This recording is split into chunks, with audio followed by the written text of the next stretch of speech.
Ivan Šarić, zvezda MTV Adria. Šta se dogodilo da je VJ sa MTV Adria postao stand-up komičar? Znaš kako ti je to bilo? Stand-up komičar je postao VJ na MTV Adri. I to je meni super. Meni je na MTV-u stvarno predivno raditi jer radim budalo od sebe, oni me plaćaju za to. A to je predivno. Kad unovčiš svoju glupost. Ali a to je počelo tako da mi MTV otvorio stvarno neka vrata, čulo se za mene i tako sam ja u biti postao malo poznati stand-up komičar što se tiče toga. Još nisam poznat, ali hvala Bogu za 15 godina ću biti milijarder. Nadajmo se. I šta je lakše, nasmijati publiku, slovenačko, hrvatsko ili raditi na MTV Adriji? Sve ima svoje prednosti, ali iskreno više volim nastupati pred publikom.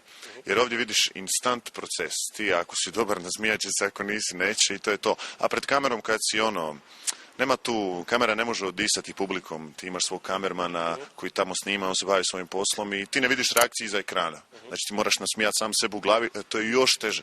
Ako ti imaš 150-200 ljudi koji imaju odgovor na tvoju reakciju i to je najiskreniji nastup što ikad može biti. Slovenci jako vole da se smije svemu osim sebi. Kako je u Hrvatskoj?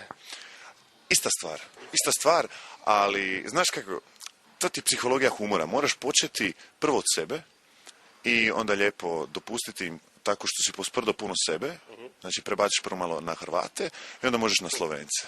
I onda možeš na Čefure i onda daj. Humor je predivan. Ja moram nešto razjasniti publici. Stand-up komičari kažu sve što je smiješno. Mi nećemo vjerovati u to puno puta, mi nećemo to nikad reći u stvarnosti. Mi smo to samo izmislili i sad i jednostavno to želimo podijeliti sa vama i to će vama biti smiješno, ako je.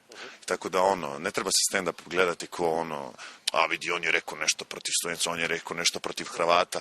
Ako je smiješno, smij se, znaš, to je to. I koje su vaše omiljene teme?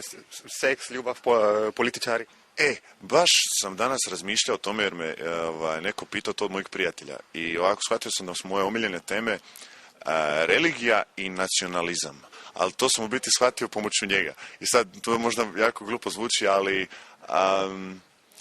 volim, pošto sam odrastao u okruženju koji se bavi najviše religijom i nepodnošljivošću i nacionalizmom i sa četnicima i sa ustašama i sa seksom i sve to nešto tabu. I onda obožavam doći na pozornicu i reći te neke tabu stvari i onda publici to smiješno jer ti si rekao to umjesto njih. A svi oni to misle u svojoj glavi, samo si ti to radi njih.